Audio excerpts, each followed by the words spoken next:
Hello, everyone, and welcome to a very special episode of Talking Disney Magic, a show all about ranking and reviewing the biggest films in Disney and Pixar's catalog and talking about the biggest news in the House of Mouse, including Disney, Pixar, Star Wars, Marvel, and so much more.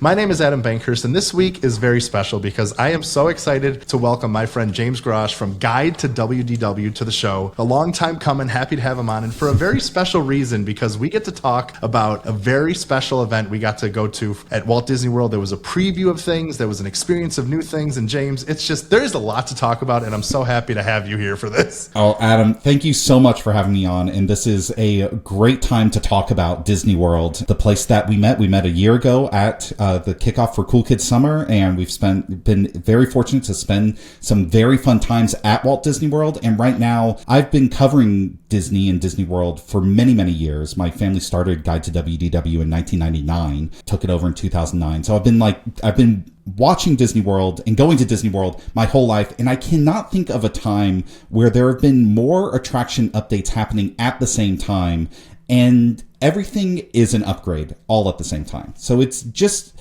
this kind of crazy, really fun time that this summer kind of snuck up on me, because when you're thinking about all of the exciting things on the horizon with Villains Land and Monsters Inc. and all of that, you don't necessarily it was thinking okay, the exciting stuff is on the horizon, but right now is there are so many great updates. So I'm really excited to dive into the different things that we got to experience both together, and then also hear there's certain things that we haven't talked about yet, and I'm really fascinated to get your opinion on all these different updates. Yeah, definitely. And I think I echo your sentiment so perfectly where, there's these big lands coming and these great things. But we've heard about these updates, I feel like, for so long. And it feels like things are really kicking into high gear. And there's just so much to look forward to for guests of all ages and stuff. And I think there's a really cool focus on exciting things that honor the past, honor the legacy of Disney, pushing things forward. There's so many good things that I'm excited to really jump into. But before we do all that, I want to remind everyone that Talking Disney Magic is a show that goes live every Thursday at 6 a.m. Eastern Standard Time.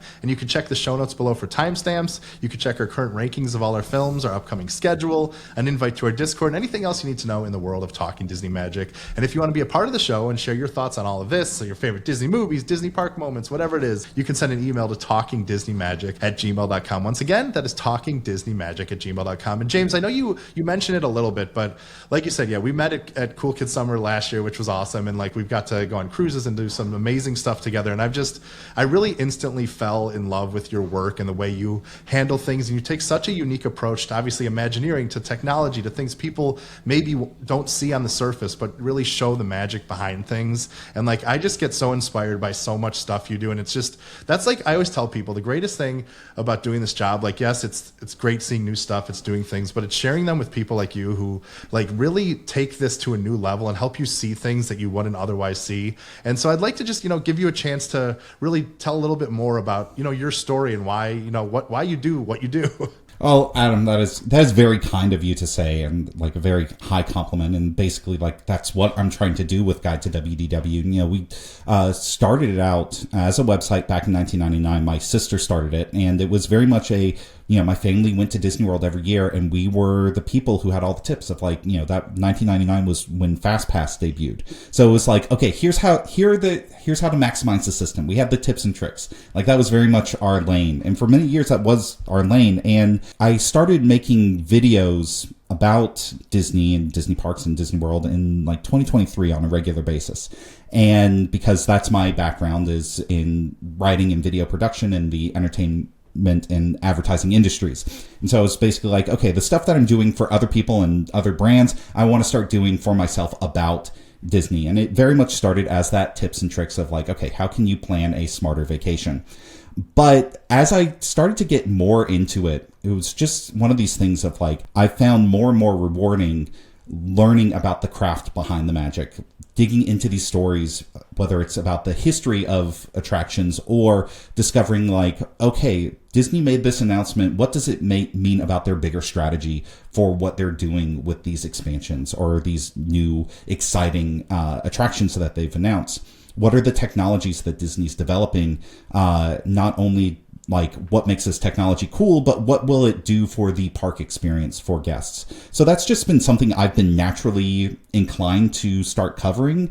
And I feel whether it's your first time or whether it's your 50th time going to Disney World, by having more insight into these things, it gives you a greater appreciation. At the end of the day, I just want to help people have a better time at Disney World, and kind of in my, or Disneyland, or whatever Disney park it is, and my way of doing that is by helping deepen that appreciation, by helping tell those stories. And so that's, and there's still going to be the tips and the tricks of like, okay, here's how, they just dropped the virtual queue from Bluey. I think today's maybe the last day, but like when they did that, it's like, okay, here's what you need to know for that, because that's, Bluey is a huge deal that we're going to get into very shortly. But yeah, so that's what I'm doing. Most of my stuff is short form video on Instagram, TikTok, YouTube. I also do long form videos, kind of deeper dives. I just did a big deep dive into the Olaf robot, the free roaming robot that they debuted at Disneyland Paris. I got to go to Disneyland Paris and see that in person at Disney Adventure World,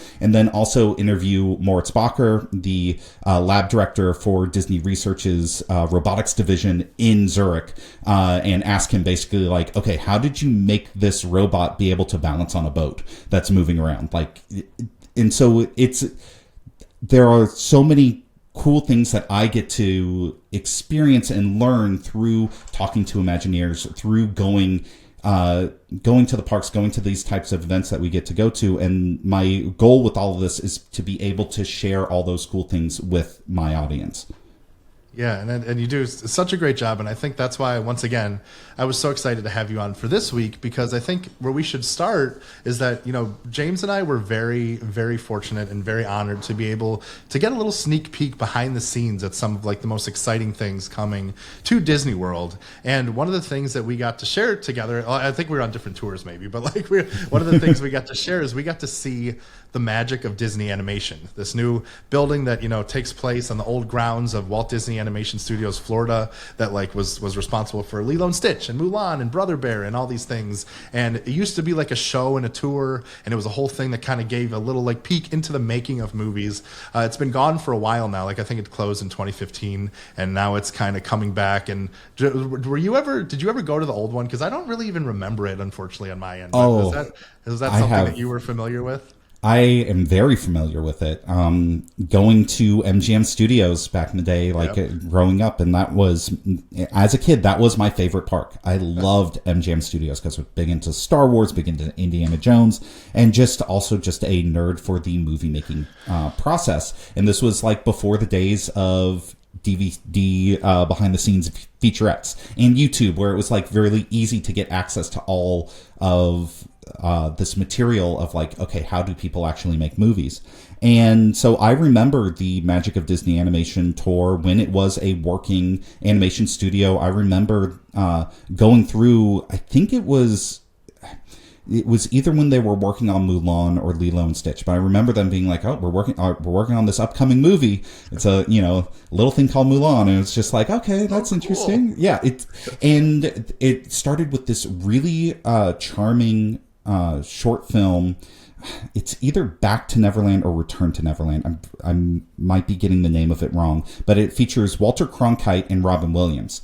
And it's basically like Robin Williams gets transformed into a lost boy and becomes animation and learns about the animation process. And it was just one of those things I was like, I just remember loving that short film, and then you would watch that, and then you would go walk through, and you could kind of like look in and see animators working and drawing and all that. And it was just like one of these really cool experiences. And they also had the animation classes, the drawing classes there, which was just like one of those like lesser known Disney World activities.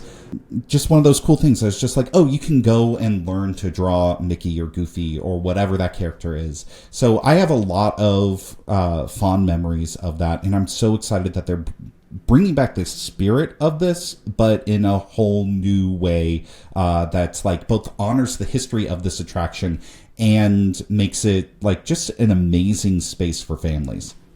100%. And I think it's so special too that they're kind of tying it into, the Once Upon a Studio short that was released for Disney's 100th anniversary. And so in this new building that we have, there's going to be a theater where you're actually going to be able to watch the film. But even on the sides, there's going to be paintings that may be coming to life with some of these characters like they did in the film, because the short kind of took place at the animation studio in Burbank, and it was what happens when the animators leave and then all the characters come alive.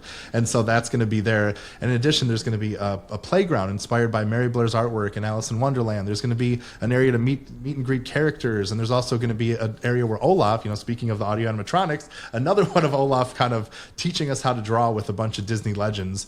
And I think it's so special, because this is for me, this is something when this was announced, I literally jumped out of my chair, because I love Disney history. I love Disney animation. Obviously, this podcast is very much focused on that too. But I think what I love so much about this, and you talked about a little bit, your past experience, but this is one of those places that I wrote a piece about this that you'll be able to soon read on WDW magazine. And basically I said, we don't necessarily know where somebody's spark may come from, but having places like this can literally change somebody's life. It sounds hyperbolic or silly, but it's true. If somebody can find that spark to be I can do this, I can actually make these movies, I can be a part of this, I can see this happening, I can learn how a film is made and understand it more and be wait, I can do this. Real people like me can do this. And I think that is so special that Disney is focusing on that and doing, a lot more legacy and history and showing how it happened. Like I said, Walt Disney, A Magical Life in Disneyland, adding Walt to Carousel of Progress, which we'll get to in a little bit. They're doing so many things that I think can be inspiring and really inspire the next generation of people to make, new films that we love forever.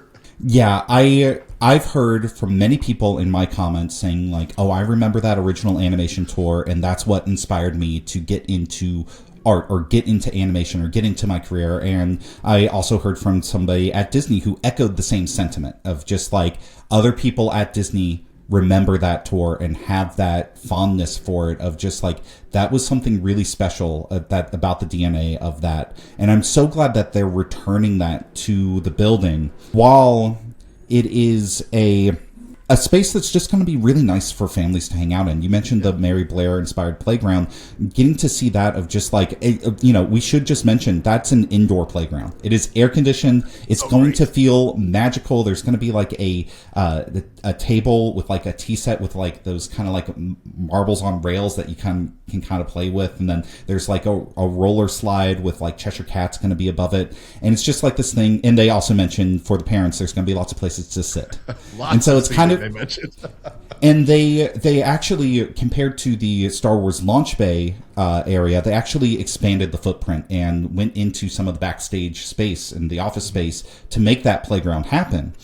And it's just such a win. My wife and I talk about, we love a contained space. We love to be okay, there's one way in, one way out, and just let the kids run wild and play. And that combined with, the courtyard, which opened while we were there, the Walt Disney Studios courtyard, which is such an upgrade from the animation courtyard before that was just concrete with the Star Wars launch bay.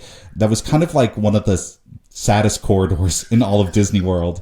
Yep. And now, it has grass, it has character, it has charm, it has this amazing background music loop that's riffs on classic Disney songs, and it's all about the Walt Disney Animation Studios films, that rich legacy that it has. And you see all these different characters from that 100-year plus history of this company going in this courtyard, and in really fun ways that I think that it's gone from this place that was I would just actively avoid it if I didn't have to hey, this is going to be a really fun place to let my kids play around, to go into the animation building. And they have all these different things of they have the character meet and greets, but each station is based off of the different stages of the animation process. So the Mary Blair playground is concept art, and then they also have a 2D animation space, a 3D animation space. The Rapunzel meet and greet is modeled after the multi-plane camera that Walt Disney and iWorks innovated. So it's just this thing of it draws into the history without it being a museum. It is a really fun way to get people inspired and get people interested in animation. So I'm so excited for this. I'm so excited to, when this opens later this summer, to bring my family there and just to like see how my kids react to all the different things. I think the drawing class with Olaf is going to be such a big hit because they kind of alluded to the fact like Olaf doesn't have elbows or wrists, so he's going to have a hard time drawing. And I know, so my son, who's 5 years old, like he likes to get everything exactly right, but he also thinks like the funniest thing is when somebody gets something wrong. And so I think they're going to have some fun with Olaf trying to draw something and not getting it exactly right the first time, and then they're going to have these different Disney legends come in and teach you how to they talked about is it Eric Goldberg, correct? Yes. He's going to teach you how to draw the genie in his style. And I think that there's some really cool things that draws on the history of Disney animation, but also will be this thing of like, it's in a way that's really approachable and really inviting for kids to get inspired. It's like, part of me kind of misses that there's not going to be like live animators in the Olaf draws thing, and I'm hopefully maybe they'll add that one time because there'll be recordings. But I do think it is really special, like I said, to see Eric Goldberg, who's going to be a Disney legend, come this D23 teaching you how to do Genie. And there's like directors of Moana and Stitch and Encanto and all this stuff, and even like the director of Zootopia, Byron Howard, he'll teach you how to do Zootopia's Judy Hopps and Nick Wilde. And that kind of brings me to another point, which is like, you mentioned the off the page area with the characters, and one is layout, one's effects, one's this, so you'll get to learn while taking cool pictures. But that is the actual area where the animators used to work. Like a fun fact that they told us on the tour is where Rapunzel's meet and greet is, that's where Byron Howard, the director of Tangled, actually used to work. That's where his office was. So like the history of this place is all around you, even though you may not know it when you walk in if you're not a Disney like buff like we are or anything like that. But there's something that adds to this experience, that like there is history, there's like something here that happened, and I think that's really, really special. Yeah, I 100% agree. I'm very excited for this, and it's one of those like, this is one of those things that it's like, it's not the big headliner like a Villain's Land, right. But it's going like, even just the courtyard, it adds so much charm to Hollywood Studios. It is such a big upgrade to the feeling of the park. Yeah. They removed the arch, so the central area is more open and it's more inviting. It's more just like, oh, let me go check out what's over there. And I've seen great videos online of, they've had the characters out in the courtyard of like, Pluto playing Duck Duck Goose with kids over by Pluto's Corner, which is like modeled after the Burbank Studios. Yeah. And, I saw a video of Rapunzel braiding a little girl's hair, and it's just like these magical moments that, and I've heard some people speculate like, oh, well, maybe like once they have the meet and greets inside the building, they'll have less characters in that area, or maybe they're just doing it for Cool Kids Summer. Whatever it is, I hope they continue to do it. I hope they continue to have roaming characters in that area, because it just adds to the magic of this area and adds to the feeling of, okay, Hollywood Studios is a great park for families, where it has in the past kind of been skewing a little bit older, and kind of the thing of like, with my family, it's like, okay, we'll focus on the other three parks and maybe do half day at Hollywood Studios because there's less things for a 5-year-old or 2-year-old. Having that area and having it just be like, and plus the Mickey Mouse Clubhouse live show now and the Little Mermaid show, it becomes this great area for family to kind of draw families to, which I think is just a really smart thing for the park to do. And I really do hope they continue those like kind of emergent character experiences, because we were very fortunate enough to be able to be on the Disney Destiny together, and like and that really shows that Disney's been focusing on bringing us into these stories more, and like making these more emergent experiences will like be a character will come out that we don't realize, and they'll kind of bring you into a fun event or a story. It makes you feel more a part of these things, and kind of that's how you really create these special moments, because you can plan for a trip, you can plan for days, you can go to Guide2WDW and find the best tips and the lowest wait times and stuff. But it's like the moment you turn the corner and there's a parade, or like you said, like in Disneyland, I'll never forget when Alice hopped on the teacups with this little girl and they shared a ride together. Like, you can't plan for those things, and those are some of the greatest experiences. And I love that this hopefully will be a place where a lot of those things can happen. So it's just really great all around. Yeah, I think that's a really smart point, and I think that's, it's something to recognize of like the teams that are working on the cruise ships and the parks aren't like separate, siloed. Like these ideas kind of intermingle, and I know that these character experiences are some of the best like rated things that guests have, of just like if a guest has an experience with a character, it's so much more memorable for them and such a positive experience for them. And I think one of the ways that Disney can kind of help guests have a better experience is make it so that those things are spontaneous, and those are things that you will stumble upon. And it's one of the things I love about Disney Cruise Line, loved about the Destiny of just like there are so many things that we just stumbled upon, and that wasn't something we were planning on doing or something that we had to wait in a 30-minute queue for. It's just like, oh, we're walking along and, oh, there's Captain Hook and he's walking along and then he has this interaction with my son that is super unforgettable. The more they can bring that into the parks, I think it's just going to make guests even happier and happier. Yeah, exactly. So I think it's a win all around. And like I said, when we saw it, the playground was probably the most farthest along. Everything else is still very much a work in progress. Like a lot of the, like we didn't see Olaf, we didn't get to see a lot of the things, but they're still saying end of later this summer. So like we don't have to wait too much longer for this. So I'm excited for more people to experience. But if you're going, check out that courtyard because it's just chef's. Oh yeah, it's great. But yeah, so that was a really cool kind of behind the scenes look. And I also got, another behind the scenes look. It was very much more a work in progress, but I was very fortunate enough to be able to go behind the scenes of Monstropolis, a new Monsters Inc. land. And this was a really cool thing. Obviously it's in the old Muppets area of Hollywood Studios, and they're recreating Monstropolis, and we got to see a little bit of what's going on. And we actually went to, Pizza Rizzo. We got to go into Pizza Rizzo, into the second floor, to kind of see down to where Monsters Inc. the building will be, where the first ever suspended coaster for Disney is going to be, through the doors and everything. And it was a really, really cool experience to see this. But it was still, there's still a lot of work to be done, I'll say. Mm-hmm. Yeah, this was something that I didn't get to see, so I'm very interested to hear your takes and your opinions about what the glimpse of what you got to see, because they haven't announced a date for this. It's still out in the horizon, so it's something that they're actively working on. The coaster's been going vertical. Like, get a peek at it here or there, or look at BioReconstruct on Twitter and see the helicopter shots that he has to see the progress. But it's something. This area is something that I keep on getting more and more excited for the closer we get to it, whenever that is.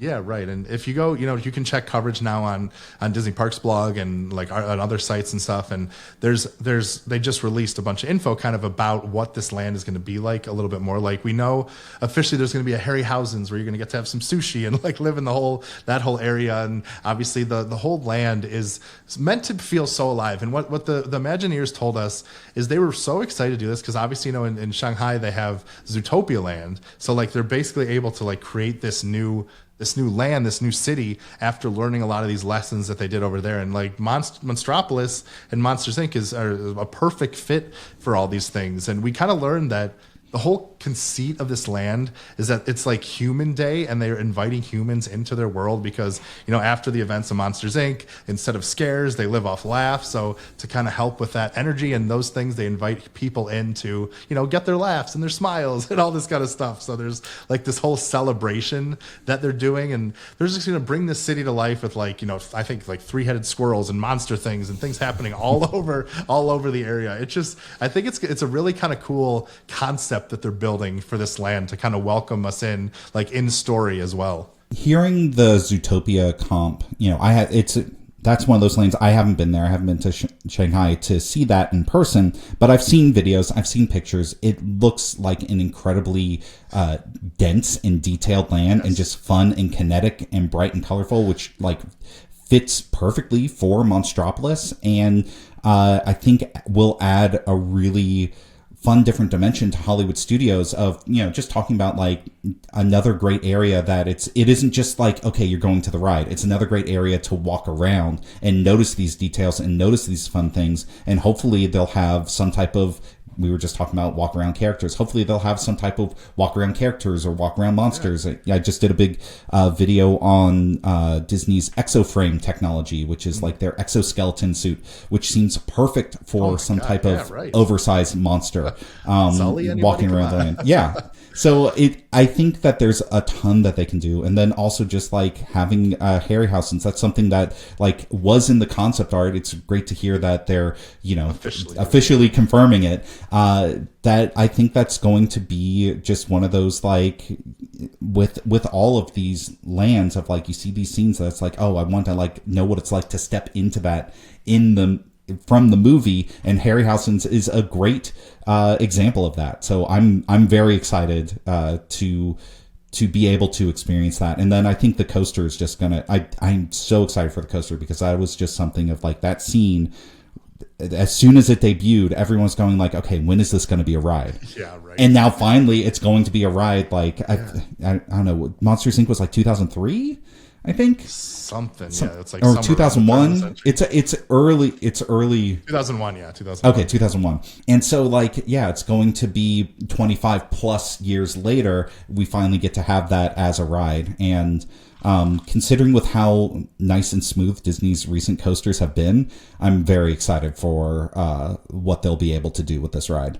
Yeah, unfortunately we didn't get to see much of that because that's still not quite at a place to be shown or whatever. But it's I'm just so excited because there is the Monsters Inc. Mike and Sully to the Rescue at Disneyland that like maybe is closing soon, but it kind of got a little extension on life. But it's funny going that now because it's still a great ride, but it's definitely dated. And you could see what they were trying to do with that door room, but like, God, can you imagine the scale of what it's going to feel like? I feel like it's going to be I'm hoping it's like to the level of Rise of Resistance or something, where there's just doors and things and conveyor belts everywhere and things. Like, I'm hoping you feel that, like, it's just takes your breath away how giant the space is. Like, there's such an opportunity to make this really something incredible. Yeah, the show building based off of permits, I think, is slightly bigger than Rise of the Resistance's show building, at least in terms of square footage. But then also last year at South by Southwest, they released that the rendering of the lift. Of the vertical lift, yeah, right. That will start the coaster of just like, and I think that's going to be one of those, like, it's a mechanical moment, but one of those moments kind of like the beginning of Soarin', where it lifts you up and it's like, even just to get you in place is going to become this iconic thing of like, as you rise into the top of the door vault. And I think we call it Imagineering episode, they mentioned some type of like, and then you're boosted into the vault. So it might have like, they didn't say launch, but they said boost. So it might have like these mini launches and like, and that's me reading into different details and language that they've publicly said. But I just like, I think that this is going to be a really, really fun coaster. And just like, I think it's going to have that scale that you talked about. Yeah, definitely. I'm really excited for it. And like I said, we really only got to go up to Pizza Rizzo and see everything. But another thing that I really liked what they were talking about is the way they're like setting up everything. It really does kind of feel like a Main Street to a castle type feel, where like you walk into the city and I think there's going to be a little roundabout. And like they talked about how when the Muppets were kind of in that area, I think the store that was there was kind of added a weird kind of section of where you had to go around it and do stuff. So they're making it a lot more open where you can experience things, and like they'll obviously play with scale like they do in Main Street, where buildings feel taller but they're really smaller. The way things are, they kind of play with perspective and stuff. But like that Monsters Inc. coaster will like be your goal at the end, to like go down that street and experience and see things in the windows and walk past Mike and Sully's apartment and experience all these things. Like I said, walk by Harryhausen, see like little monster creatures and stuff. And I really think there's going to be a lot of energy and like really cool feelings. Like I said, hopefully monsters walking around and like cool things to really go into that. But it really feels like this is going to be a bustling, like fun city street that ends obviously getting into Monsters Inc. So I'm really excited the direction that they're taking this for sure. Really cannot overstate the impact that I think taking that central store building out of this courtyard that is something that when they released that initial concept art showing like, okay, this is where it's going in Hollywood Studios, like okay, that's going to make this feel much more open, much more inviting, much more a place to explore. I believe Harryhausen's is going to be where Mama Melrose was. I think that's right. Just based off of the layout. I might be slightly off on that, but Mama Melrose was always like, that was a restaurant that my family loved and went to for many years, but it was always kind of like tucked away in a corner. Like it was very easy to miss that it was there. I think you're not going to miss Harryhausen's. No, like, based on in the eyeball. Yeah, in the eyeball. Right like, on your way to Monsters Inc. Yeah, and in one of the concept arts, it showed also like a kind of like an outdoor play area, like a little playground near where the entrance to the coaster is. So I think like it sounds like they're doing a lot of things to make this like not only just like, hey, we have a great big coaster. It's gonna give you reasons to want to hang out and explore and hang around, and I'm all for that.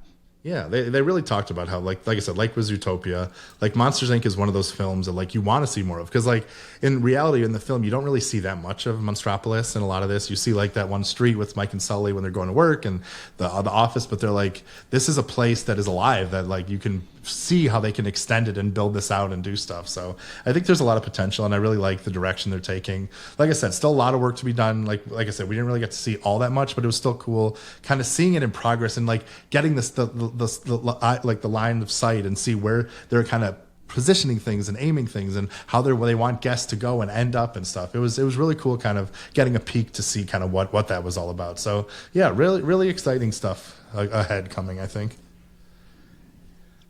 So yeah, that was really great. And you know, I think the one other thing that we have to talk about at Hollywood Studios was kind of one of the biggest moments of this whole event was Rock and Roller Coaster starring the Muppets. Because this was kind of like, this was, you know, the ride was getting ready to open. There was a whole big party, like going all this stuff. This was kind of one of the main ticket items of this preview that we went to for sure. I'm curious to see what your initial feelings were when they announced this change. They announced Muppet Vision closing. This is a great transition because they announced Monstropolis is going in the Muppet Courtyard. Muppet Vision is closing, but the Muppets are moving to Sunset Boulevard.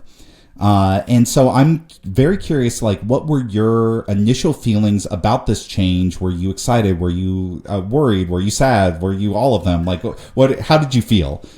So, yeah, you know, I love the Muppets, but they're not like, I grew up obsessed about them. So like, I'm not one of those ones that like Muppets mean everything to me, but I still love them. And obviously the history and the legacy of everything. And I love that area. And I think it's, especially the show, it's like having a Muppet show that you could go to is like, it's really kind of priceless, honestly. And so I think that part really kind of hurt. And like I said, I have a fondness for Pizza Rizzo and even Mama Melrose and like some of these areas, like even though, you know, some of it might not be the best or whatever, but I think that space was so special, honoring the legacy of the Muppets. So I was definitely a little sad about it to hear what was happening, and like, you know, change is always like a bit scary and like you never know like how things are going to happen. But there was definitely a part of me that was upset, but I did have kind of a little bit of hope that they would still really honor the legacy of the Muppets, which, you know, I'm very happy to say I think they really knocked it out of the park. Yeah. In this case.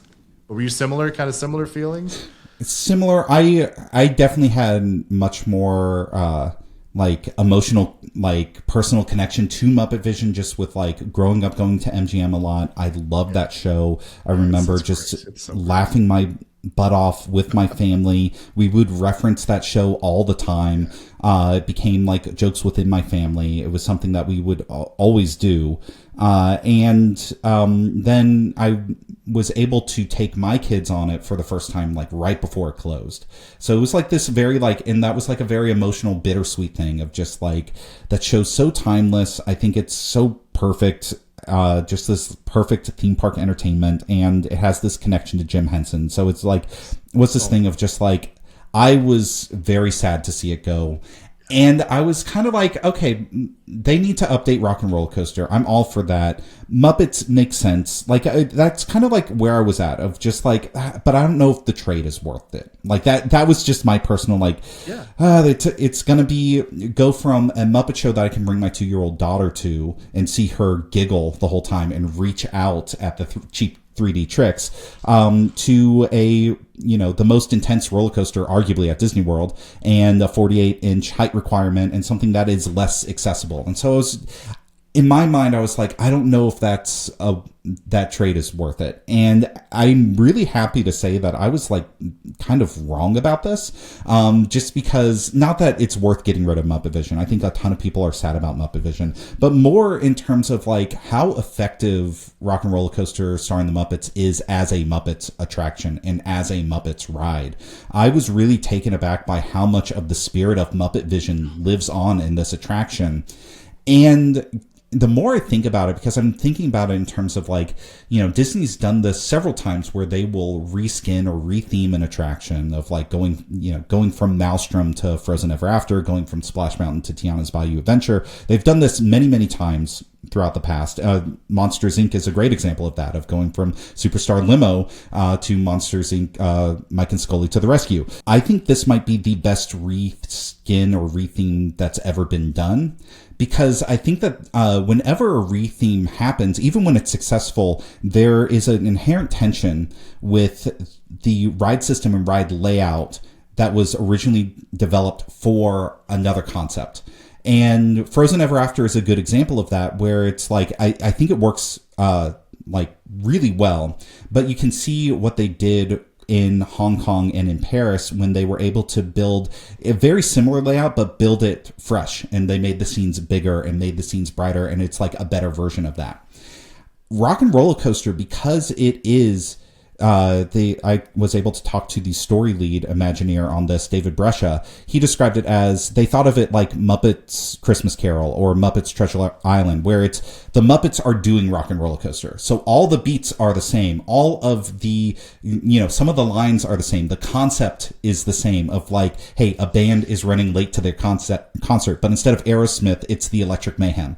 And once it was described like that, it clicked into me of just like, it's preserving all the things that we love about this ride, but it's now the Muppets doing their version of it, which is both this somehow like the Muppets don't necessarily just do a straight up parody. It's both parody and sincere recreation at the same time.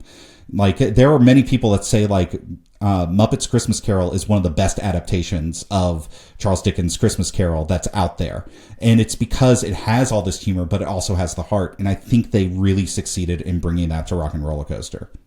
Yeah, and it all starts in the queue. The queue is just amazing. Like when you walk in, there's footage of Muppets with celebrities, and at first you think it might just be like a little intro, but there's like over 30 minutes of brand new Muppets footage, which is amazing in itself. That you could literally stand there and watch like a new, like basically a Muppet show with different celebrities and things like that. And there's like posters on the wall and memorabilia and things, and like they play really well into like the history of like music and like posters and iconography, and then obviously you get to the pre-show with Skeeter and the Penguins, and like there's so many little nods to everything. Like talk about Pizza Rizzo, talk about Keys Under the Mat, talk about like old ride vehicles and things. It's just like there is so much love and care put. I was really blown away before I even got onto the ride, honestly.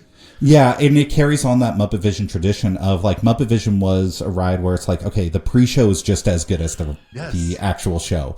And this is something where it's just like, if you are a Muppets fan, if you're a fan of the original Rock and Roller Coaster, like being in this queue, taking your time in this queue is actually worthwhile, because it's like there are hundreds of props in there, and hundreds of like little tiny details of like there's in the single rider line, there's a flyer that Sweetums has posted for Lost Bunny, and so he's still looking for Bean Bunny, and so it's just like a callback to Muppet Vision. And there's Muppet Mobile Labs vehicle in there, and there's just it goes Kermit's on and on and on. Hanging out, you can go look at, and like other instruments and stuff. It's just so great.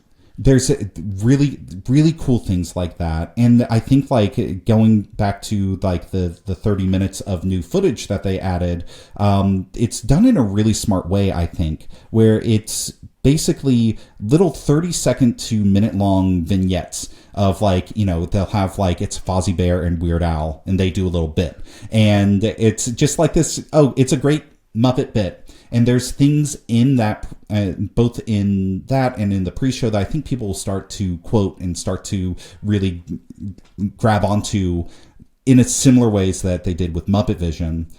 But also, each time you go through that lobby rotunda area, you're most likely going to catch a different little set of bits. Like it's going to be a different 2 to 3 sets of them that you would catch while you're in that room, because you're not in that room that long. And so I know some people might be like feel frustrated, like, oh, but I want to see it all at once. And it's like, I'm sure there's somebody that's recorded it all and like put it online already. But I think for like the average guest of like, okay, they're going through and they'll catch 3 or 4 different scenes, and then the next time they go through, it's like, oh, it's all different, it's all fresh. And the pre-show also has 5 different characters that can appear on the screen behind Scooter. Like there's Sam Eagle, there's Fozzie, there's Miss Piggy, Swedish Chef has a really great gag, and then at the end of the ride you see Statler and Waldorf, and they have different lines that they'll say. So and also there are 5 different songs that can play on the ride. It's randomized like Guardians, and they have a nice variety to them. So this becomes like went from a ride that, I really had affection for because it was the first big roller coaster I went on, to now one that's like, it feels very like they've upgraded the re-rideability.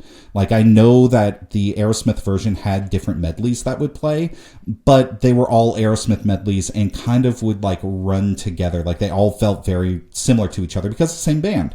And the lineup of songs I think is great because going from Born to Be Wild to Walking on Sunshine, like you have, there's a good range of like, it has that classic rock feel, but also there's like a little bit more funk, and like there's just more variety to the ride overall. And I think that is a really big deal. Yeah, for sure. And I think I got Walking on Sunshine and Born to Be Wild, and then I think I got another repeat, but I thought Walking on Sunshine was a really good song. Did you have a favorite that you got to experience? So I went on it 4 times. I got 4 different songs, so got really lucky with that. My favorite was Love Roller Coaster because that was that one too. That's very when appropriate too. Yeah, very appropriate. And it clicked in of just like, oh, this feels like a party now. I was singing along like I do on Guardians. Right. And so it makes the coaster feels much, the coaster track is the same. You see, it's Muppet versions of the big Hollywood icons that you see. There's some really clever jokes in there. Like you go by a big Pizza fork Rizzo and it's again. It's a fork in the everywhere. road. Pizza Rizzo's there.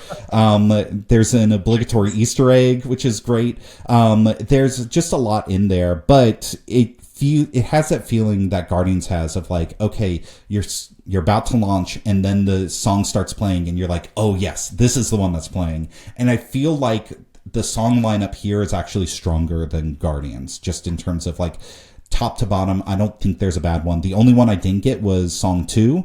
I can totally see how that song would play on the ride and be really fun. And so like there's a couple of songs on Guardians where like I feel like it's more divisive of just like everyone has their favorite, everyone has the one they're just like, oh, not this one again. I feel like Muppets has less of that. Yeah, I could definitely agree with that. I think there's, like you said, there's just so much like rewritability and reasons to go on it again and again. And even like the shop at the end is so well themed. It's like kind of like themed to like a concert, and they really try to make the merch to really feel like you're going to a concert and getting merch there, and just the art on the walls and the different merch options and stuff. Like there's every touch, like there's just so much love and care put into this. It just feels so great from like honoring the Muppets legacy. I think they just really did a great job like bringing Muppets to life in this new way.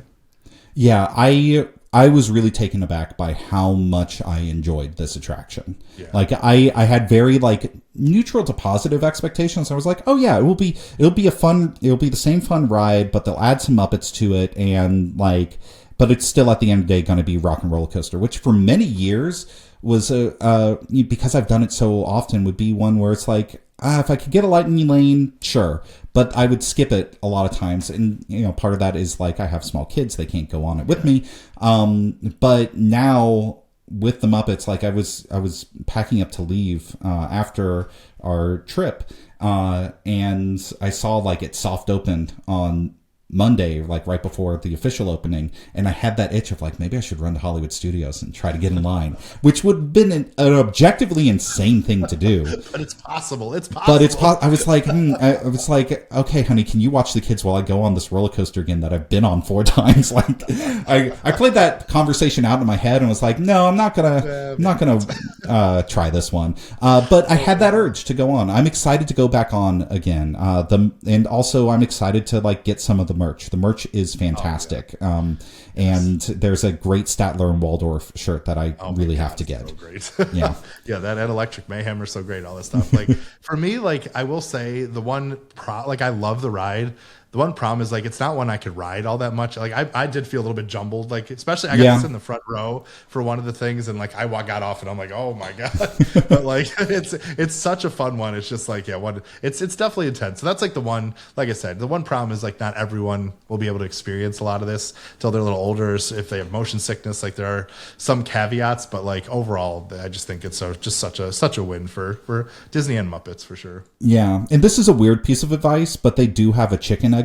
So if there's anyone that's like, oh, I love the Muppets, love it so much, I want to just be able to go walk through the line, see the bits, see the pre-show, notice all the details.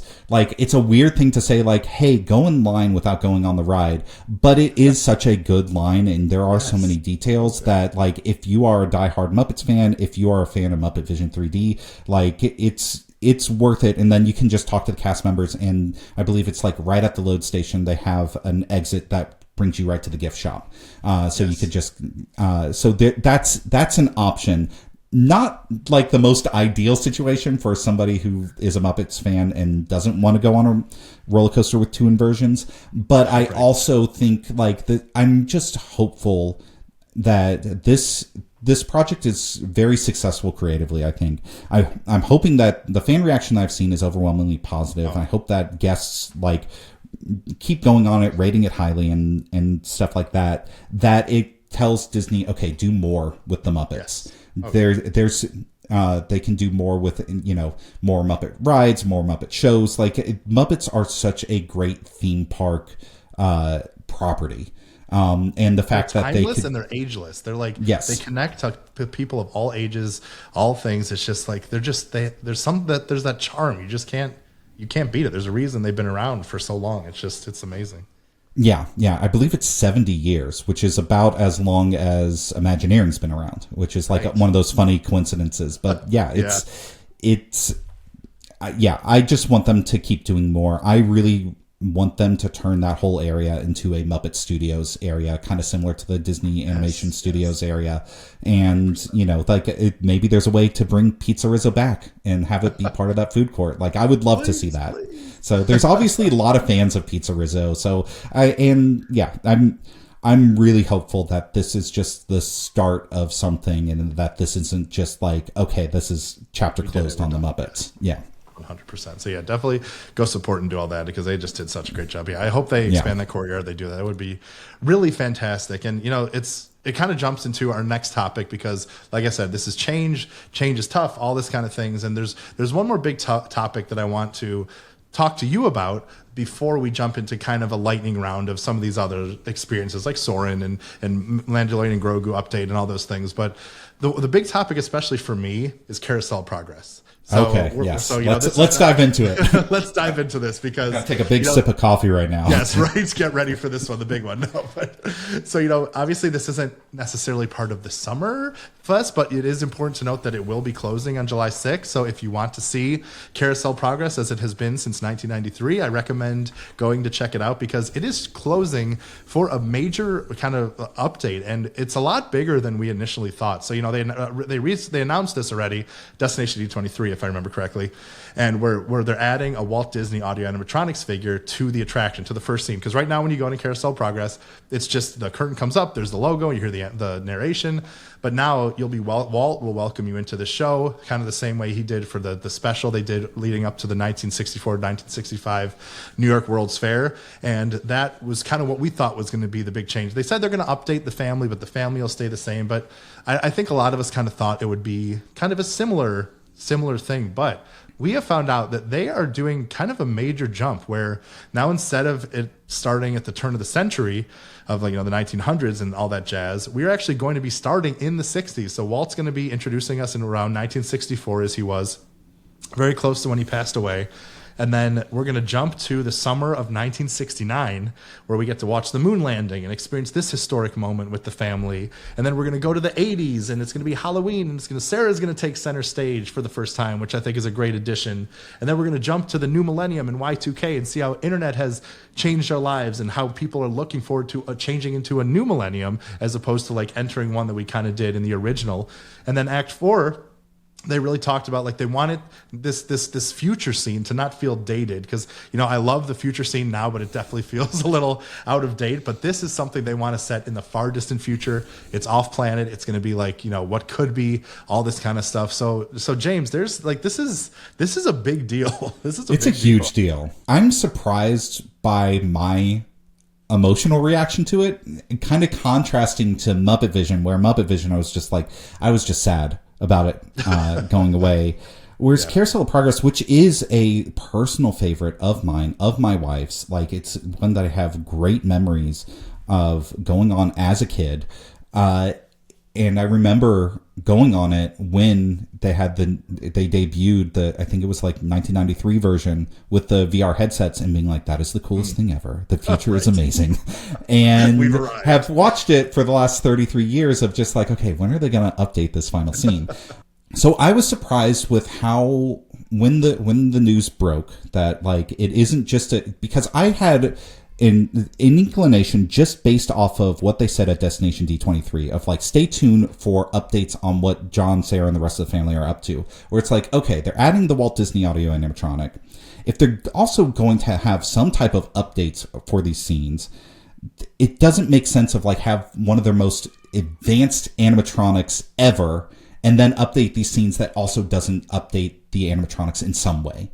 Just in my mind, I was okay, and Chris Beatty was the Imagineer out on stage at Destination D23 talking about this. He also was the Imagineer on stage talking about the Country Bear Jamboree refresh and update that they did, I think 2 years previous to that. I just had in my mind, I was okay, this is going to be a major change. I didn't think it would be this major. I didn't think, I thought it was going to be beyond just we're updating the final scene. I thought that they might spread it out across the 20th century more evenly. Thinking about what Carousel of Progress was in 1964 as Walt's passion project. And I just was reading through a book called Designing Disney by John Hench, who was Imagineer that they reference of talking about the updates to the final scene. He legendary Imagineer who worked on the original Carousel of Progress and also did designs for Tomorrowland and just had a multi-decade career in Imagineering, one of the most influential Imagineers ever. He talked about when they were making this show about the advent of electricity and how it affected people's lives, that their main goal wasn't, hey, let's make something that preserves history because history is important. What he says is that we wanted to make a story that would emotionally connect with the audience, of something that people would resonate with. And thinking of the audiences in 1964, it was people that these changes that happened, the progress that happened through 1900, 1920, 1940, it was either stuff that they personally lived through and remembered, or their parents did, or their grandparents did. And they've heard stories about oh yeah, I remember the icebox. You're so lucky to have refrigeration now. Oh, indoor plumbing is a huge deal. Having running water. Yeah. And those would have been touch points that people understood on a very visceral level. And they made jokes about them that people would get because those were things that they lived through or that they've heard their parents talking about. And now people have nostalgia not for those time periods, but for the show itself. Yes. And I think that it just loses a bit of the magic of that original show of it being kind of stuck in time. And so as soon as they revealed okay, it's 60s, 80s, 99, and then a future so far out that, it's not going to get outdated anytime soon because it's off planet, that all just made sense to me. And I got really excited because it was just like this thing of like, oh, this is going to be a carousel of progress that continues Walt's spirit and intention for the show, but might make me feel something that I've never felt while watching the show before. Like jumping off your point about it was for a specific audience, I think that's such a really important thing to think about, because I think what also people may miss with this announcement is, so when the original Carousel of Progress opened up, it looked back basically 60 years back to like the turn of the century, 1900. This new one, when it opens in 2027, is going to be doing like the same exact thing. It's going to be going 60 years back to, looking back to when it started. So it's kind of it's like a really interesting thing where they're going to be able to give us the experience that the Carousel of Progress was intended for, which I think is really, really special. And to be able to do that, and obviously there'll be plenty of nods to the old attractions, from the moving appliances and Grandma wanting to watch wrestling and Orville, like never getting privacy. Like there's obviously going to be so much of that spirit of Carousel of Progress together. But like you said, it's for this modern audience, for the people who grew up in this or their parents grew up. And I think you're right. I think it'll really make a new, more meaningful and special connection beyond just the ride. I mean, like I said, I grew up with this ride, and it became one of my favorites because I'm an ever the optimist. And I sang "There's a Great Big Beautiful Tomorrow" to both Liam and Ella, my kids, like most nights going to sleep, because I want them to believe that there is like this possibility is endless. Like there is a great big beautiful tomorrow waiting for you to go out and chase your dreams. And I just love that vision of the future, while also like honor. It's like how far we've come and how far we can go, because I think it's so important to honor the past and see where we've come from and also where we could go. And I think that's what's so special. And also about this ride too, like Carousel of Progress, like there's not many rides at Disney where you get to sit somewhere and live in something for like 20 minutes. Like a lot of things are like, if you talk about Tron, 2.5 minutes, or like certain things like you're in and out, you're moving and grooving, but like you get to really experience something with Carousel of Progress. And I think it's going to be really special to, like I said, make it a little more relatable to the modern audience while still keeping that spirit of Carousel of Progress. I wrote in my piece, like, this isn't the Carousel of Standing Still. It's the Carousel of Progress. Like it's changed many times. It started, there was a sponsorship by GE when it was at the World Fair, then it went to Disneyland, then it moved to Magic Kingdom. They changed scenes, they changed voice actors, things. So it's like this. They changed the song from 1975 to 1993. There was no Great Big Beautiful Tomorrow, and which is crazy to think about. Yeah, right, because it's like so iconic and stuff. So I mean, this really is in the spirit of, it's like, it's always that, the famous Walt quote, like Disneyland will never be completed. It'll continue to grow as long as there's imagination left in the world. Like Walt was all about always looking forward, always looking for new ways to tell stories, to utilize technology, to tell new stories, to inspire new generations. And this just feels very much in the spirit of what Disney is really focusing on. Like I said, with Walt Disney Magical Life, with the magic of Disney animation, with a lot of these things, like they want to give us that touchstone to the past while also showing what's possible for us to make in the future. And I think it's just really, I think it's going to be really special. Yeah, I agree. I think we're totally on the same page on this. And I think thinking of that feeling of optimism, of like, I think that there was so much progress undeniably that happened from 1900 to 1940. But I think some people discount the amount of progress that we've made, in that period, 1969 to 1999. I've seen a few comments of like, oh, well, not enough change between them. It's just like, there's so much that happened between 1969 and 1999 that really laid the foundation for what modern life is. Whether it is, going from giant computers that that NASA used to send a man to the moon in 1969 to the advent of personal computers in the 1980s to then the advent of the internet in 1999, of just like, I think that they picked the time periods. It's not just like, oh, there's symmetry where it's 60 years. I think that it's just like, there are those things that it does lay the groundwork for, how far we've come, how far the technology we use every single day that defines modern life has affected our lives. And I think that will help give us that optimistic feeling of like,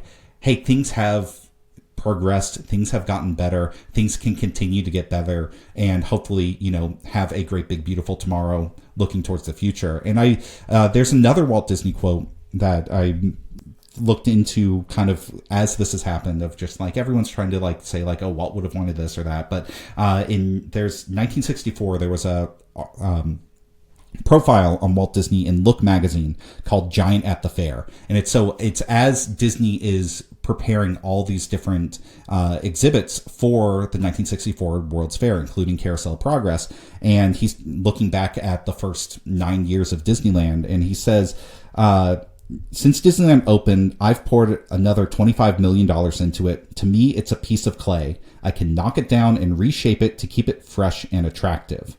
And I think that is, if Walt had the blessing of more time, I feel like he would keep returning to Carousel of Progress and wanting to keep it fresh and relevant, because it isn't just that he's saying, I want to keep it fresh and attractive just as a, like, for him, he was very conscious of what the guest experience was and what the guests reacted to. And so I think he would be in a constant state of reinvention to make sure that everything is relevant to the guest. And so I'm very hopeful for this. And I think like with the recent track record that Imagineering has with these refreshes, especially all the stuff that debuted this summer, like and listening to like, you know, reading that Disney blog post that they put out, they have a reverence for this attraction. It isn't just like, it's that old weird ride. Like they understand how important it is, and I'm excited that they are putting the investment into it to completely reinvent it and make it modern and make it relevant to today's audience. Because the alternative is it just stays in amber and kind of like, you know, just goes on the way that it is. That would be like kind of the sad thing to see this show that's all about progress stay still. And then also, you know, the worst scenario would have been, oh yeah, and we're replacing it with, you know, it's a Guardians of the Galaxy show or whatever it is. Yeah. Of just like, and people keep on saying like, oh well, why doesn't Disney do any original IP in the parks? So blah blah blah blah blah. And it's just like, I think it's a really great sign. Like Big Thunder, when they did the refresh of Big Thunder, it's very much more Big Thunder. And like, I think that they are recognizing like, hey, these original park IPs have value in themselves. And so it's just refreshing and reassuring that they are updating Carousel of Progress in a way that is true to Carousel of Progress and trying to honor that, rather than, hey, what can we do with a rotating theater in Tomorrowland that ties into one of our movies? Right. And it builds upon, you know, I've said this a few times, but Walt Disney Magical Life. It's something that they necessarily didn't have to do. And like you said, They could have infused IP. They could have made it more thrilling, exciting, et cetera, et cetera, et cetera. Mm-hmm. But there's people at Disney that care about this stuff as much and more than we do. And they want to honor the legacy of what came before and what it meant. Like you said, it's not just putting a shiny new coat of paint on it. It's like, what did this attraction try to say when it first opened, when these incredible people that started this brought it to life? What was the vision? What was the idea? How can we evolve it? And I think it's just so special that there's these experiences that they're building alongside, like I said, a first suspended roller coaster in Monsters Inc. Like we're getting that, but we're also getting these kind of important changes that really say a lot about who we are as people and what we could do. So I think it's really special, and I'm really excited to see how this turns out, because they've really shown that they really take these things seriously. Yeah. So I think that it's something that I'm very excited for. You know, I went on it kind of like, I don't know if I'm going to be able to go to Disney World again before it closes. Oh. So I went on it with my parents, with my kids. So had the generations, and just like, you know, kind of took it in one last time and kind of said goodbye to it. So I'm very, very excited to see what the future is for this attraction. And also just like, I think we have all these different updates that have been happening in Tomorrowland that really are revitalizing Tomorrowland. You know, like we might touch on it a little bit, but like Buzz Lightyear just got a big update that like really is so great. It's like all these little updates that are way more than the sum of their parts, that it's like, it really revitalizes that attraction, and then having Carousel of Progress, which has a great capacity. That having that rotating theater ride system is awesome. Of just like that can, if that has renewed interest in it, that can be a people eater for Tomorrowland. And then recently adding Tron, and like it's just Tomorrowland feels like it's in a very like good state right now and moving towards the future. And I'm hopeful that they keep on pushing Tomorrowland to have more of these updates. I think that kind of jumps into our next segment. We talked a little bit, but I'd love to kind of just do a little lightning round as we kind of bring this whole conversation to a close. Because, like I said, we could spend another like 2 hours talking about all these things. We could. As much as I would love to, and I'd love to have you back or do more videos. Like we got stuff we got to do. You know what I'm saying? Yeah. So, but I do want to touch upon some other stuff and just kind of give like top level thoughts about a lot of these other things that are happening at Walt Disney World that is so exciting. And the one I think we should start with, I don't know if you have any more thoughts on Buzz, but I finally got to try it here too, and almost got Galactic Hero. I got to 800,000. I was so close, but like it's so fun spinning it around. I honestly, when I did the first time, I didn't even move the vehicle because I forgot you could spin it around. So I was like, wait a minute, I need to like be zooming and That's grooving. in the name of the ride. Yeah, right, exactly. Space Ranger spin, come on, Adam. But like, I think having you be able to actually hold the blaster and the score popping up and the different animations and things, and if you find a rainbow target and you shoot it and it gets all these bonus points, like I think it was such smart little updates. Like I had a blast with it. It's so much fun. Yeah, I have not heard a single person who said anything bad about this update. Everyone has been raving about it because I think it is this thing of like all these changes that they made of like, okay, they have the handheld blaster. Now it makes sound effects and has this haptic feedback. You have a digital screen in front of you for your score. Everything, the scenes have been like they're the same, but they've been refreshed, and there's kind of like new effects, or I don't know if some of them are restored effects. It's all these things that it's just kind of like it's not a giant reimagining of this ride, but it revitalizes it in such an amazing way. The gameplay feels so much better. It's so much more responsive, and I remember when it opened in 1999, going on it for the first time, and it blew my mind because I was 12 or 13 at the time and loved Toy Story, loved video games. So it was just like, this is a video game you can ride? Oh my goodness. And just like, was just so all about it. But I remember my dad and I went on it as many times as we could. And somebody who worked at Disney was like, oh, we want to get guest feedback and have a survey about it. And like we had the thing of just like, oh, this ride's fun. It's so much fun, but it's hard to know where you're shooting at. It's hard to tell which laser's yours. It's hard to know when you've exactly like hit a target. Like that was our feedback back in 1999.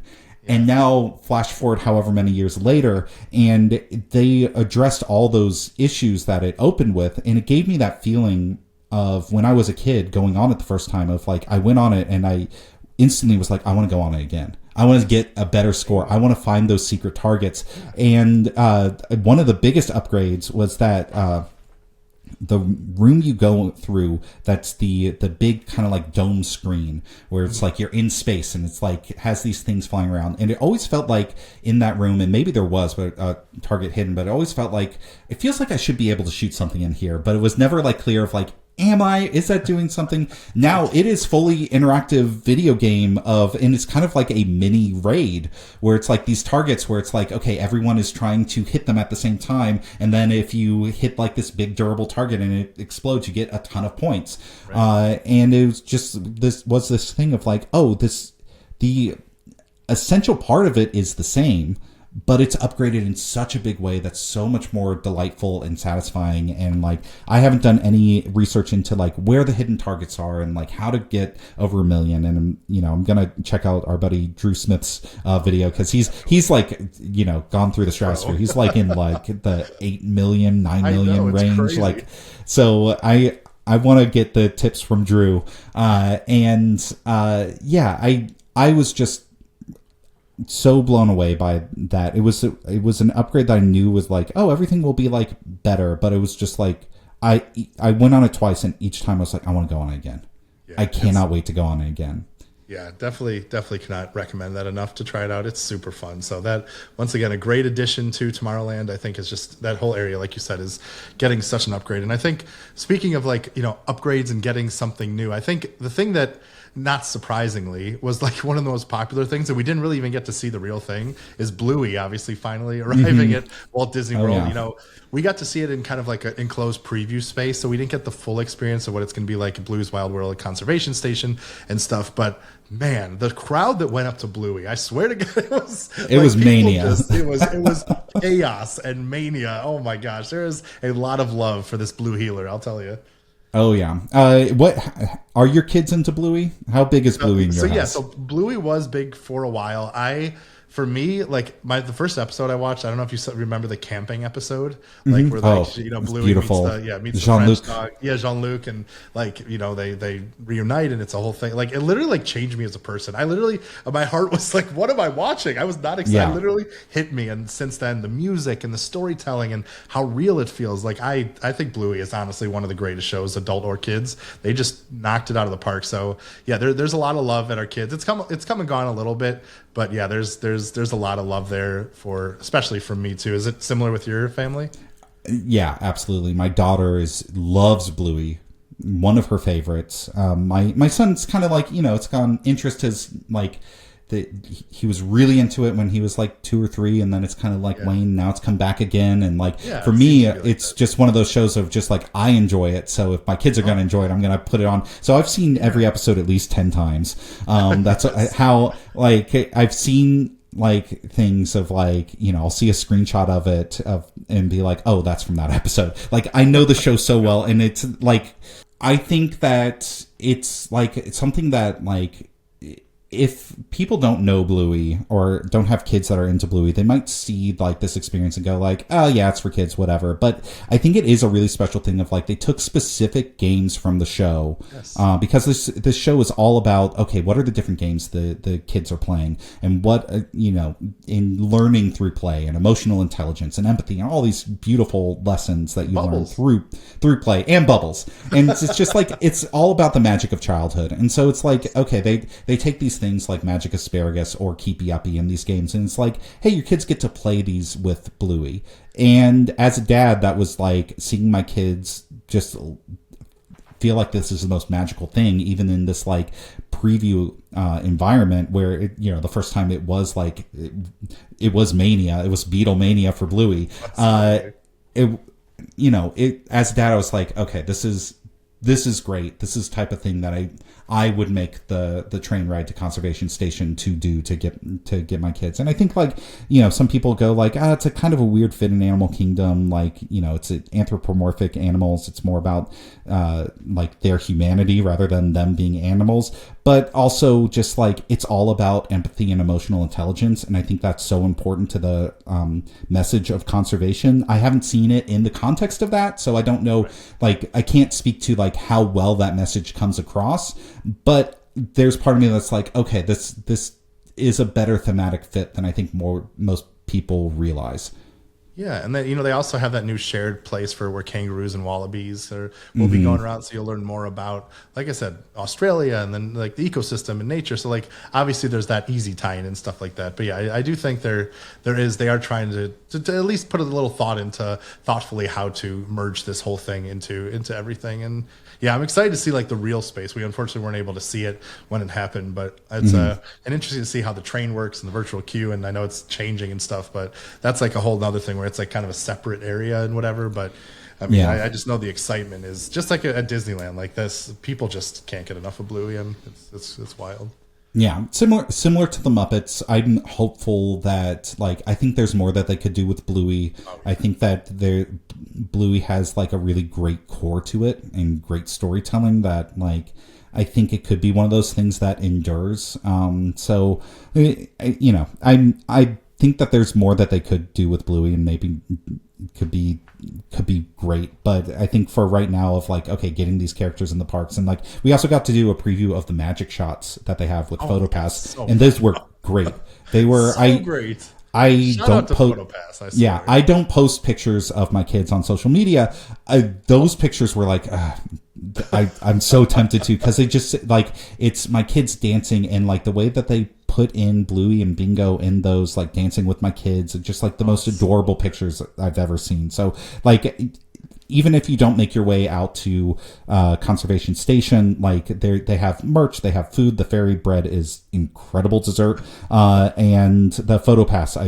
Like the magic shots are legitimately really, really good. So I was shout out to like, this is obviously not paid or whatever or anything, like, but like shout out to PhotoPass and what they do with these magic shots and these things. Like you like, I feel like people kind of take for granted how great it is to get professional photos in this way that are fun also of your family or friends and stuff. Like 100%. they're so good. It's like, it's literally shocking sometimes. You're like, oh my God, like I could never have captured it in this way. It's like really special. Yeah, they've upgraded their cameras recently, Yes. within like the last year, and they just keep on adding more of these magic shots. And as you know, speaking from one dad to another, it can be so challenging to just have family pictures together that aren't just on your smartphone. And it's so special to have that. And like, you know, I have an annual pass, and I think it's like $100 upgrade to add PhotoPass for that for the entire year.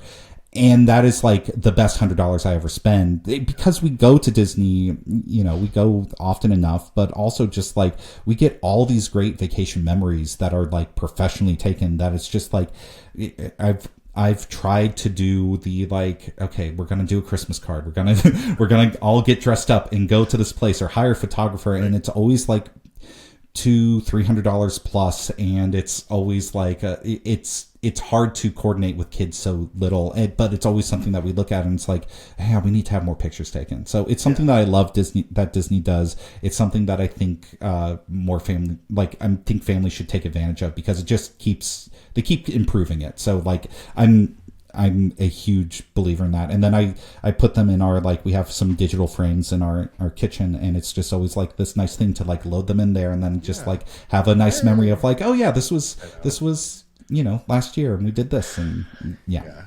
It's really great stuff. And like I said, so I mean, that's great. I think the merch, like you said, is great too, because it also ties in like Bluey with Disney Parks iconography and stuff. Like Bluey's holding a Mickey bubble wand, or they're like building the castle out of the blocks, or doing things like I think they really smartly are integrating Bluey into the ecosystem and stuff. And it's just, I just love to see it, and I need everything, please. Thank you very much. Yeah, me too. Oh my gosh. So the last few things. So I want to talk about Soarin. So Soarin Across America, obviously coming up for Disney's 250th anniversary, coming at Disney World and Disneyland. What did you think about the upgrades to this iconic ride? You know, I really liked Soarin' Across America. I think that they picked a really great lineup that kind of like shows the diversity and the beauty of the American landscape. It's the most chill version of Soarin' so far. Like, it feels very relaxing. And I think where you land on like, okay, is this better than World or California, just kind of will be a personal thing. California is still my number one. I think the transitions aren't quite as dynamic in America as it is in World or California. But what I love most is like, it's well done. It has the best intro to Soarin' ever. Like the intro moment is like really goosebump really inducing. And it is just this thing of like, I like that now they have 3 different films that they can go to, and that they've proven this thing of like, this was an attraction that debuted in 2001. So, you know, it's on the horizon for its 30-year anniversary, and now there's 3 different versions, and that they've proven like, hey, they'll bring back the California version. They will change this up. So I'm hopeful that this just will help Soarin' have longer legs because it's just such a great ride, and that, you know, I hope they keep doing this type of stuff, and like maybe like they can figure out a way where it's like, you don't know which version you'll get when like maybe they'll figure out like how to do the Star Tours version of it. It might be challenging with the smells and stuff, but the Imagineers are smart. They can figure stuff out. But I like what this does for Soarin' so much, and the ride itself. Like, I only got to do it once, and I want to go on it again and kind of get more thoughts about it. But overall, I was happy with it. You know, I think it's a good version of Soarin'. Yeah, I do too. I think it's fun. I mean, I think it was Alaska and maybe Maine or somewhere on the New England coast. I thought those scenes were like breathtaking. I loved like those areas. But yeah, it was when I was walking around, like jokingly, I'm like, it feels like kind of strolling across America a little bit. Yeah. Like it feels like it doesn't have that like when you get on Soarin', I feel like you're going on an adventure and a ride and swooping in and out and all over the place. Like it really feels like you are soaring. And I just didn't get that feeling as much in this one. Like I said, I still think it's beautiful and some of the scenes are great and there are some cool moments, but like it just, it didn't have that like the Soarin' feeling as much. But I think I'm glad they did. I think it's an important, a cool thing to celebrate this anniversary. But I agree. I think it's a good one, but maybe not a favorite, I would say. Yeah, I kind of land the same way, but also like there's something to be said about a nice relaxing ride, and it's like 100%. It's right next to the land, or living with the land, so right. It's like that is like now the like coziest, most relaxing corner in Disney World. Yes, it is. Just like go on the chill version of Soarin', go on the chillest boat ride. And I have to say, my son, who is old, like he's now tall enough to Flight of Passage and Millennium Falcon. Both of those he found a bit too overwhelming. He's 5 years old, so it's like he was just like, we were doing Flight of Passage, and like I heard him like on the part where it slows down, he went, that's better. So he loves Soarin'. He was like, can we do that again? That was so great. So he loved it. So I think it's just going to be like it. And my wife, that the America version was her favorite because like she doesn't have the connection to the California one or like the places you go in the world, but she's traveled the country a bunch, so like there's a lot of places she recognizes she's been to, so it like has that emotional connection for her. So I think it's going to just come down to like personal taste of like which one is your favorite. But yeah, I'm happy that they did it, and I'm happy to see it. Definitely. Nice upgrade. It's it's one you can experience both at Disney World and Disneyland, just like Millennium Falcon Smugglers Run with the Mandalorian and Grogu update. So this was obviously a big one. Unreal Engine 5 coming in hot. There's now 3 different planets. You could go to Bespin, you could go to Coruscant, you could go to the like moon above Endor and see the wreckage of the Death Star, and help hang out with Grogu and Mando. And it was fun that we got to experience this together a little bit, which was it was always that fun was to really have a fun good crew with you and stuff. And I think there's a lot of fun to be had. If it's not, it's not, I don't think it's revolutionary, honestly, or anything, but I think there's a lot of fun little changes that like you may not notice on the first time around. But I think there's what I think I really love about this one is like what Unreal Engine 5 now allows them to do is there's a lot more variability. Like you can go different paths. Like I remember like on Tatooine, when you're flying on Tatooine, which you'll always go to at the first, if you focus on going to the left and you find this little cave, you can go through like the skull of a crate dragon and like come out of his jaws, and like you wouldn't experience it all at all times. Or like if you go to Coruscant and you go to the left and you fly a certain way, you can activate like cantina music, and Grogu starts dancing, and there's obviously a Grogu mode where he's just chibbering and jabbering the whole time and stuff like that. So there's a lot of different paths and ways that you can do this, which I think is pretty cool, alongside just hanging out with Grogu, who's wonderful. Yeah, I think I'm more positive on this, or more excited about these updates than a lot of people, just because like I think like the promise of a Millennium Falcon ride is like, okay, you're finally going to get to go and have an adventure through the galaxy. Yes. And the first mission that they had that debuted in 2019, it sent you to Corellia, which you only see on screen in the 2018 movie Solo. And so it didn't have this like emotional connection to this. And also it being on, older hardware, Unreal Engine 4, it very much felt like, hey, this is a giant video game that you're going through. And I think they did a good job at the time, but it didn't really like fulfill the promise of like, there's still people that would say like, oh, I prefer Star Tours because it gives you that, like, you're going through the galaxy and I think that this is now finally the version of Millennium Falcon that I was hoping for from the beginning, because you get the different destinations, the classic destinations. There's a lot more classic Star Wars in here. Like the big headline is Mandalorian and Grogu, but you hear that iconic John Williams score throughout it. There's much more variation between the 3 planets that you can choose from, that the engineer now finally gets to like have much more influence on the ride. But also, like you said, there's the branching paths that will, like, different secrets that you can uncover. I went on it 11 times, which is I think I was crazy. Probably there too. But I wasn't getting tired of it. Like I think I had a pretty even split between the three destinations, and there was something different that I noticed each time. There was something new to discover. So it's a much more rideable ride. It has much more of like a, it's still on rails, but it's branching. So you have much more influence on what happens and how things play out. And like the gunner is a position that people aren't really talking about because it feels very similar, but there's certain environmental things that you can shoot and destroy to help make the path clearer for the pilots, or I don't know if there's anything that they can hit that will unlock something. I'm sure there's so many different secrets and Easter eggs in there. And also I was reading on a Disney blog post of like, there's a thing where it's like, it will charge up and you press the main button and it'll shoot out like 5 torpedoes at the same time as the gunner. Which I didn't know after going on it so many times. So there's so much to this ride. I think like that's kind of like my biggest criticism of just like there's a lot going on and there's a lot to like even just to understand of like, and I think that it can be a little bit overwhelming for guests to kind of understand all these different things. But also I would say my biggest piece of advice for people who are worried like, I didn't get pilot, or I want to do this or that, or there's too many buttons to press, just go along for the ride.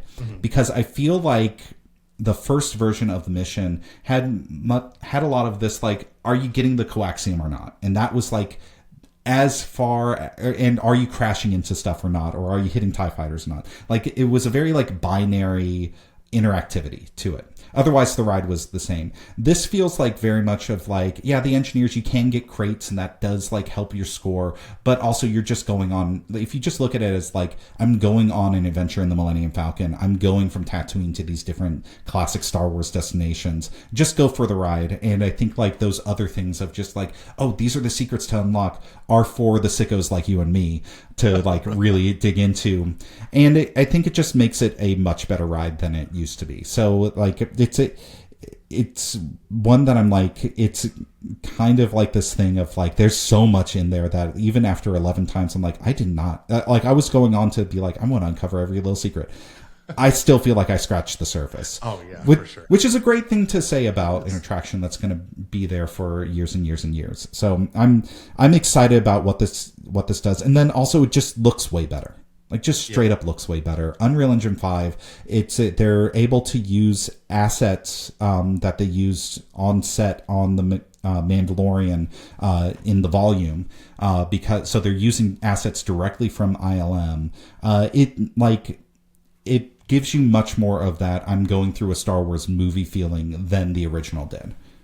Yeah, 100%. I agree with pretty much everything you said, and I do think that the variability is just such a new thing that like it is a little overwhelming at first. Like you don't really kind of know where you want to go, what you want to do. There's a lot happening on screen and stuff, but when you get it, a decent amount of time. And I will say like, Smugglers Run can get a little crowded, but especially like with a single rider line, like there are ways to kind of experience it.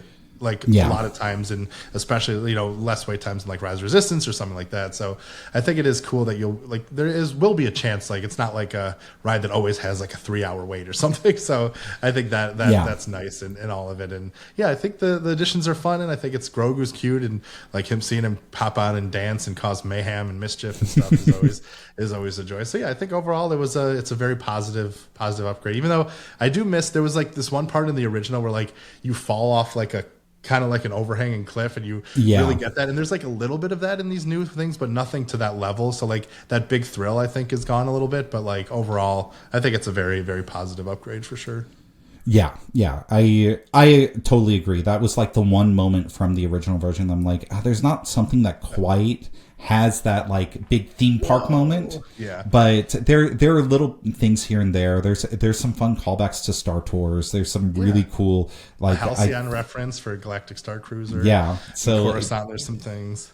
Yeah, I loved the Coruscant level. I thought that was just a really, really fun level. So I'm really happy with this, and I also hope that it's just like, hey, Disney has been really utilizing their partnership with Epic Games and their investment in Epic Games of like, in the past, they've had these things like Toy Story Mania, I think that they updated once, like in the history of that attraction, or maybe they added stuff for Disneyland 70th, but like very minor things.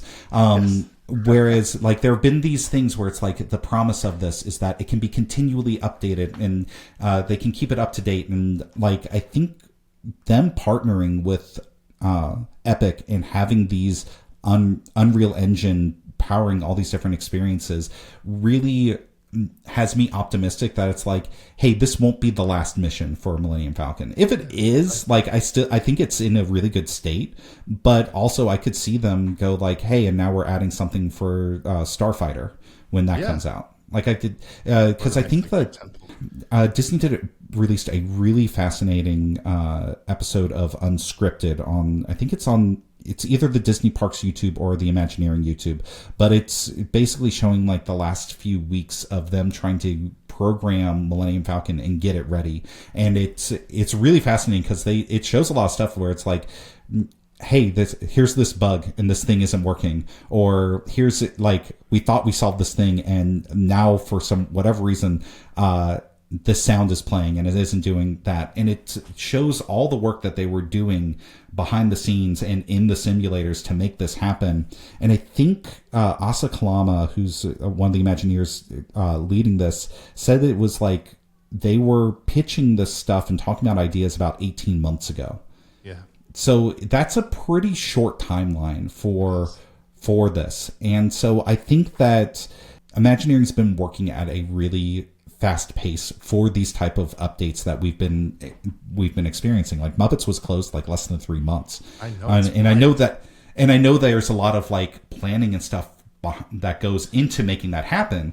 But I think that there's they have these big projects that will take years to open and years to develop.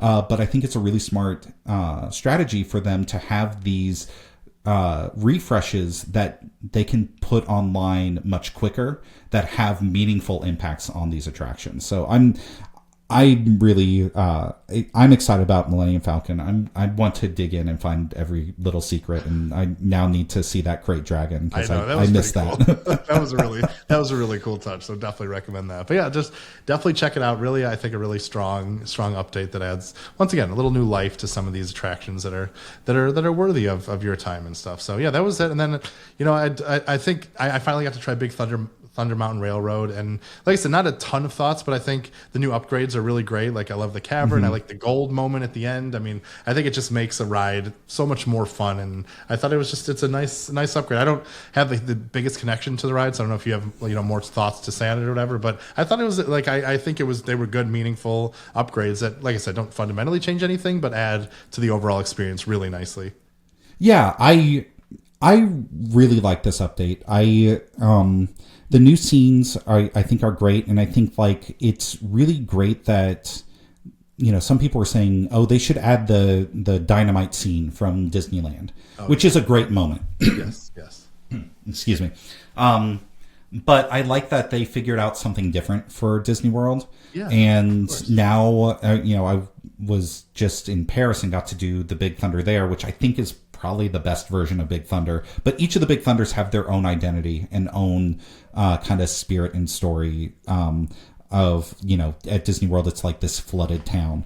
And so I like that they went their own direction with that. I like the updated scenes. Everything looks really fresh. The biggest upgrade for me is the new track and how smooth it is. And that's kind of one of the most controversial changes that they made. Right. People are saying like, oh, they slowed it down, they watered it down, and Scott Gustin confirmed with Disney that it's actually slightly faster than it used to be. So the track is slightly faster. They were able to lower the height requirement, but that wasn't a goal of theirs going into it. It was just kind of like a happy consequence of the fact that it's like it is a much more modern track and is much smoother. And for me, Big Thunder used to be kind of like a one and done of like, it whips you around and kind of beats you up. And like, as I get older, I'm just like, I can't do those types of rough coasters. And so I was really happy of just like, I went on Big Thunder and it was like so buttery smooth, but you still get that feeling of like, it's a runaway train. You get speed. Like, I just felt like it was unequivocal upgrade for me. I'd much rather have a smooth coaster than a rough one. and it makes it feel like a modern coaster now, which is just like really, really fun I love Big Thunder. That was the first ever roller coaster I ever did. Nice. At Magic Kingdom. So I have a lot of affection for that ride, and it was just one where it's just like, oh, I'm really excited that this is like, it feels so much fresher and more modern, and I'd much rather have it be smooth than be able to knock out my kidney stones. So I guess like, that kind of at home urology tip is like, that's the biggest downgrade that this has. But I really like, I keep on echoing all these different things of like, it's such a big upgrade. I was so excited to go on it again as soon as I did it, which wasn't the case with something like Rock and Roller Coaster or Big Thunder or Buzz, where like for many years, like I would do it and I loved it, but it would just be kind of like, I could feel its age at a certain point. And they've really breathed new life into all these attractions that I think is just like so great to see, that it isn't just about like, hey, let's build whatever the newest, biggest ride is, whatever new e-ticket they can add. Those are great and those are all fun, but these updates are so important and so important for the guest experience. And the fact that they're doing it spread out across the parks is just like, it just will make, if you're going to Disney World today, it's a better experience than it was a year ago or 5 years ago, and that's how it should be. Even a couple months ago, honestly. Yeah. It's right. I think that kind of really ties a nice bow on this whole conversation, is like a lot of these are smart upgrades across the parks. Some are thrilling, some are historical, some are impactful, some are fun. There's a little bit of something for everyone. It really feels like in a lot of these attractions. And like I said, I think they've done a really great job. Like I said, sometimes in very short time frames, some things that have been working on for a long time that will still have some time that we have to see. But I just think we've been hearing so much about these big changes coming to Disney World and all this stuff, and we're really starting to see them come to life. And if this is kind of a tease of some of the bigger things that are coming, I feel very confident in where the direction of where Walt Disney World is going, in my opinion. Yeah, it's a very exciting time, and it's very exciting that it's like we get these things right now to enjoy while we can see, speaking of Big Thunder, you can see Piston Peak. Yes, they're working on it. You can see the work that they're doing on Villain's Land, and that's going to be a really cool thing. I remember riding Slinky Dog while Galaxy's Edge was being built up, and like that was a very cool thing to see while it happened. And for the next however long it is, we'll be able to see that and see the progress and see that area come to life, which will be a really fun thing. But in the meantime, we get to go on Big Thunder in a way that it's been, I feel, better than it ever has been, or at least better than it has been in the time I've been going on it. Yeah, and even like I have a big spot in my heart for Tiana's Bayou Adventure, because that was like my first coast to coast attraction opening that I got to cover, and I love Princess and the Frog. And even on the top, like one of my favorite views in all of Disney World is on the top before the drop, and you can see the castle and all of Magic Kingdom. And like you said, now you can see a little bit of the future of what's happening. So it's like, it's a very fun time and exciting time to be at Walt Disney World. And if you haven't been in a while, there's really a lot to look forward to. And yeah, I think it's a really good, it's in a really good place until we get to the next phase of things. So it's really, like I said, like James and I, we probably could talk another 2 hours about all this stuff. Oh yeah, absolutely. Yeah. This is like very top level thoughts and stuff. Cause like we didn't talk about Jesse's Roundup, and like they're putting a focus on Jesse, like Toy Story 5 for like kids to play with Toy Story. The Disney Junior Mickey Mouse Clubhouse Live that was also at Disneyland. It's such a fun show about like bringing characters around and doing stuff, and Goofy Core's back. I mean, there's so many more things alongside, like the deals of giving you a ticket to the water park when you arrive for free, and other deals. Like there's just Cinderella's castle being painted white again. I mean, there's just like there's so much going on, man. It's wild. Yeah, we could any one of those we could probably go on for another hour or two each. Right. Yeah, so yeah, it's a very exciting time. This was really fun to go through all of these exciting things, and I'm very excited for whatever the next adventure is that we get to experience together, because it's always a fun time when we get together. So this was awesome. Thank you for having me on and chatting through all this stuff.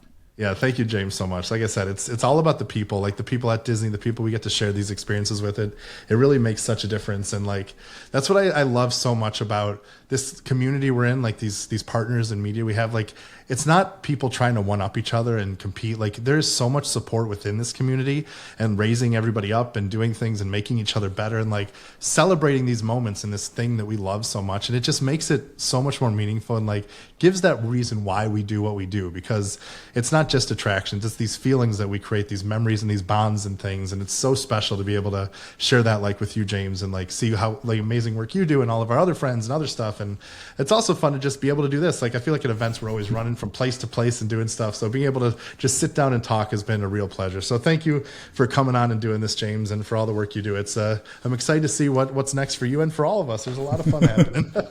Well, Adam, I really 100% wholeheartedly agree with everything that you said. Like it is really about the people. It's about the memories that we're able to make, and we get to do a lot of really special fun things together. And it's great to like typically when we're at an event we're both running around and sweating and like hey, there's it's any time it's like hey, there's always something else to do, always something else to see, and it's always fun that we got to do the Falcon together and stuff. But it's great to like take this time to like sit and reflect and like go. And like it's something that's been really fun of like getting to talk to you. I was just able to talk to our friend Lou Mangello about Carousel of Progress, and it's just talking to a few of our other creator friends, and it's just like helps me understand what's going on with all this more, and helps me like there is that initial like gut reaction of just like, okay, this is great, this is amazing, but now being able to sit in it and marinate in it, of just like there's a few things that I've had my eyes open to of just like, oh, okay, this is what this means, this is what this kind of like means, not only for like the context of like the strategy of what Disney's doing, but what it means for like, hey, a family bringing their kids to Magic Kingdom for the first time and going on Buzz or Big Thunder. So these types of conversations are amazing to have. So I really thank you for inviting me on your show. Yeah, it's my pleasure. We'll have to have you back soon to rank and review a film with us and talk about other adventures we go on and stuff. So there's a lot of fun to be had. But until then, my friend, where can people keep up with you? I am Guide2WDW everywhere. So I'm on Instagram, TikTok, Facebook, YouTube. I'm working on a huge revamp of Guide2WDW.com, kind of having more of, right now a lot of my content lives in these social feeds. So having things where it lives more on my website, and so that, if you want to see all the updates about Carousel of Progress, it's easier to follow it in one feed or in one page rather than, scrambling through my social feed. So that's the goal for that. I'm hoping to launch that sometime in June. So we will see. I will keep you posted. But yeah, until then, I'm have new short form videos coming up like 3 to 5 times a week, kind of diving into stuff. And then I also have some long form videos that I'm working on that'll come up on YouTube. So covering a lot of stuff that we talked about, and a few other things. So yeah, that's it. That's where you can find me. That's awesome, James. Yeah, definitely follow him. James does just absolutely incredible work that inspires me every day about the way he talks about things and does stuff. So make sure to do it. And I'm excited to have you on our show again, to have more adventures and to really do that. But once again, thank you for joining us. And I want to thank the listeners for joining us for this. And we'd love to hear your thoughts on all these changes. There's a lot going on. So let us know at talkingdisneymagic@gmail.com. Once again, that is talkingdisneymagic@gmail.com. And I want to remind everyone that Talking Disney Magic is a show that goes live every Thursday at 6 a.m. Eastern Standard Time. And you can check the show notes below for timestamps, our current rankings of all our films, our upcoming schedule, an invite to our Discord, and anything else you need to know in the world of Talking Disney Magic. And if you check your feed now, we also just ranked and reviewed the Aristocats, so you'll have another episode to enjoy of Talking Disney Magic this week. So there's a lot of fun to be had there, and a lot of fun things that we can't wait to talk about and explore. We got D23, we got other stuff. There's so many things happening. So James, once again, thank you for joining us. Listener, thank you for being a part of the show and spending the time with us.